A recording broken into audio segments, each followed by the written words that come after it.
यमुना पार वासियों के लिए एक खुशी की खबर है।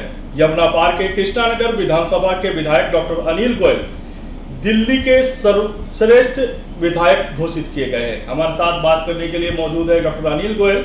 इनसे बात करते हैं और जानते हैं कि किस तरीके से ये पूरी प्रक्रिया अपनाई गई और किस तरीके से इनका चयन हुआ। डॉक्टर साहब, सबसे पहले आपको बहुत बहुत बधाई। जिस तरीके से 70 विधायकों में आपको सर्वोच्च स्थान मिला है, किस तरीके से ये पूरी प्रक्रिया अपनाई गई थी डॉक्टर साहब? किस तरीके से विधानसभा में आप सेलेक्ट हुए हैं, आप प्रथम आए? सबसे पहले तो मैं धन्यवाद देना चाहता हूँ अपने माननीय विधानसभा अध्यक्ष विजय गुप्ता जी को और अपनी माननीय मुख्यमंत्री रेखा गुप्ता जी को कि उनके मार्गदर्शन में ये प्रक्रिया अपनानी शुरू हुई 18 साल बाद।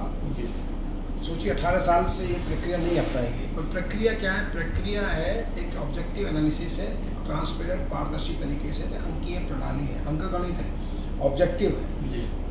किस तरह है कि 100 अंक की ये प्रक्रिया है जिसमें 65 अंक आपके जो रिकॉर्ड है पिछले एक वर्ष का विधानसभा का रिकॉर्ड, उसके बेसिस पर कंप्यूटर से निकाला जाता है। मतलब जिस तरीके से आप काम जहाँ आपने क्या बोला, आपने उसमें क्या विषय लिया, उस विषय पे कितना रिसर्च हुआ है, आपने किस अनुशासन से रहे, आपकी अटेंडेंस कितनी रही, आपको जो विधायी प्रक्रिया के अलावा समिति कमेटीज उनमें आपने क्या आपका परफॉर्मेंस रहा, वो परफॉर्मेंस का आकलन किया गया। और फिर 35 अंकों का जो क्वालिटी असेसमेंट गुणात्मक मूल्यांकन करती है एक जूरी है, जो जिसमें कि MP हैं, हमारे लोकसभा के सेक्रेटरी जनरल है, और इस तरह के न्यूज़पेपर एडिटर्स हैं, एक एमिनेंट जूरिस्ट हैं जिन लोगों ने उसको पूरे और मूल्यांकन गुणात्मक मूल्यांकन किया। और इस सब में के बाद 100 अंकों की प्रक्रिया के तहत फिर वो नाम निकालेंगे। डॉक्टर साहब, क्या लगता है कि जितनी इतनी प्रक्रिया, इतना सारा टफ कंपटीशन मानेंगे, अगर स्टूडेंट की भाषा में समझे तो काफ़ी टफ था, और अब पहली बार विधायक बने हैं, इतने सारा प्रक्रिया जो विधायी प्रक्रिया है, कैसे आप इतना जल्दी सीखा? क्योंकि बहुत सारे विधायक हैं, 4 बार 5 बार के विधायक रह चुके हैं, आप 18 साल बाद ये पुरस्कार शुरू हुआ। ऐसे में कैसे इतना जल्दी आपने लर्न किया था कि इस तरीके से सर्वोच्च स्थान पाया? नहीं, देखिए, मेरे को लगता है 4 या 6 बार जो विधायक हैं वो लोग तो इस प्रक्रिया के मास्टर हैं, मैं तो उनसे सीखा जी। सबसे बड़ी बात तो सबसे पहले तो मैंने उन्हीं को टीचर बनाया कि आप मेरे टीचर बनिए, और उसको मैंने उनसे वो विधायी प्रक्रिया हो, क्वेश्चन पूछना हो, ये सारी चीज़ें उनसे पूछा। और उसी प्रकार से तो सीखने की प्रक्रिया तो आपके अपने ऊपर है कि आप कितना उसके लिए अपनी नियत नीति रखते हैं, कितना आप इंटेंस है, ये सब चीज़ों पर निर्भर करता है। तो मैं तो एक डॉक्टर हूँ, मैंने MBBS किया, MCH किया, मेरा पहले से ही पढ़ने लिखने वो ज़्यादा आपको मदद मिला? वो मदद जो वो मेरे डॉक्टरी प्रोफेशन में जो मैं काम करता हूँ, और वो सारा देखिए रोज़ाना इनोवेशन होते रहते हैं, वो लगातार कंटिन्यूइंग लर्निंग प्रोसेस है। सो उसी लर्निंग प्रोसेस का जो हम लोग जिस तरह से लर्न करते हैं, वो लर्निंग प्रोसेस में भी काम आई शायद मेरे पास। नहीं, बिल्कुल वो काम आई, क्योंकि लगातार आप एज ए डॉक्टर पढ़ते रहे हैं, तो यहाँ भी आपको लगा कि पढ़ते रहे। रिसर्च पेपर्स हमारे यहाँ 2 सीटें नेशनल बोर्ड की यूरोलॉजी की ट्रेनिंग भी देते हैं हम लोग, तो वो शायद वो भी एक इनहेरेंट रिफ्लेक्स है जो हमारा काम आया उसमें। डॉक्टर साहब, कितने प्रोत्साहित होंगे जिस तरीके से आपको अवार्ड मिला है? ये प्रोत्साहन भी है और साथ में एक जिम्मेदारी का एहसास भी है, और ये आगे आने वाले समय के लिए और मेहनत करने का जज्बा भी पैदा कर रहा है।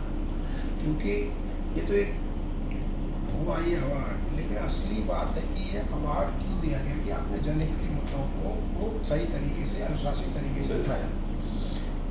जितना आप जनहित के मुद्दे उठाना ही नहीं, उन पर काम करना भी है, तो इस पर अब काम करने की और ज़्यादा इच्छा भी हुई, और ज़्यादा आपके प्रेरणा भी मिली कि इसको आगे बढ़ के जनहित के मुद्दों पर और तेज़ी से काम करना चाहिए। कृष्णानगर की बात करें सर, कृष्णानगर में आप कौन से प्रमुख मुद्दा को उठाया है अब तक, और किस पर कितना काम हो पाया? सबसे शुरू एनक्रोचमेंट, गायों का मुद्दा है। इसके अलावा हम लोगों ने ये स्वास्थ्य का मुद्दा उठाया कि किस प्रकार से आप अस्पताल या मैटरनिटी सेंटर, आयुष्मान आरोग्य पूरी, ये सब 1 साल में हमने फिर शुरू भी हुए हैं। इसके बाद एजुकेशन के मुद्दे हमने उठाए, और इसके बाद सिविक इंफ्रास्ट्रक्चर का जल भराव के मुद्दे उठाए। बहुत सारे जैसे नॉर्मल बिलिंग का इशू है, जल बोर्ड का इशू है, हमने एक बहुत बड़ा इशू उठाया, लोकतंत्र सेनानी जो 1975 में जो जेल गए लोग इमरजेंसी के बाद, दिल्ली में उनके लिए सम्मान राशि या सम्मान का कोई प्रावधान दिल्ली सरकार नहीं कर रही, जबकि आसपास की सरकारों द्वारा किया गया। हमने वो एक मुद्दा उठाया जनहित का। एक बड़ा मुद्दा उठाया हमने, जैसे PSK है और एक हैबिटेट सेंटर है, उसको बैंक्वेट हॉल के रूप में चलाया जा रहा है, जबकि उस पर एक आर्ट एंड कल्चर को बढ़ावा देने के लिए यमुनापार में ऐसा कोई ऐसा है नहीं। तो वो ऐसे मुद्दे हमने जो व्यापक मुद्दे जिले के थे, वो यही नहीं कि हमने यही एक बहुत अच्छा मुद्दा आपने उठाया था, वो डबल लाइन करने का, उसमें कामयाबी मिली है आपको। हाँ जी, तो जो ट्रैफिक को भी ठीक करना है, तो वो वन वे करना है, डिवाइडर लगाना है, ये सारी, ये नहीं कृष्णानगर का मुद्दा है कि पूरी दिल्ली में भी इम्प्लीमेंट कर सकते हैं। तो इस तरह के मुद्दे हम लोग उठाए। अब तो आप DDC चेयरमैन की जिम्मेदारी भी आपको दी गई है, यहाँ से रिलेटेड किस तरीके से आप देखते हैं, क्या कुछ काम आगे बढ़ा रहे हैं? देखिए, जैसे पहला तो हमने इसके आमूल परिवर्तन किया कि इसकी जो मीटिंग्स थी वो फ्रूटफुल हो, परफॉर्मेंस ओरिएंटेड हो और रिजल्ट ओरिएंटेड हो। तो 8 विधानसभा इसमें आती है। तो सबसे पहले हमने किया कि जो भी प्रोजेक्ट एंड पॉलिसी, जो इसका मैंडेट है डिस्ट्रिक्ट डेवलपमेंट कमेटी का, प्रोजेक्ट पॉलिसीज जितनी भी, वो किस स्टेज में है, वो प्रेजेंटेशन 5 मिनट उसका डिपार्टमेंट करेगा। तो उससे हम अपडेट होंगे हर विधानसभा का, सभी विधानसभा वो अपने डिपार्टमेंट का, जो डिपार्टमेंट का है वो तो हर विधानसभा में हो रहा है, तो हर विधानसभा में हो रहा है। उसमें प्रोग्रेस क्या हुई, उसमें क्या व्यवधान आ रहे हैं, उसमें क्या समाधान है, वो प्रेजेंट करेंगे। फिर एक और हमने इसमें और अच्छा किया कि जैसे विधानसभा में आपको अपने क्वेश्चन भेजने हैं, तो पहले से जैसे 280 का है तो 1 दिन पहले भेज सकते हैं, और स्टार क्वेश्चन है 15 दिन पहले भेजना होता है, और शॉर्ट क्वेश्चन है अलग अलग उसकी ड्यूरेशन है। तो हमने कहा कि यार मैंने इसको कि आप अपने क्वेश्चन 3 दिन पहले भेज दीजिए। तो उससे क्या, तो अब जो क्वेश्चन जाएगा वो आपके थ्रू जाएगा? नहीं, आप भेजेंगे मेरे थ्रू नहीं, वो तो DDC ऑफिस को भेजेंगे।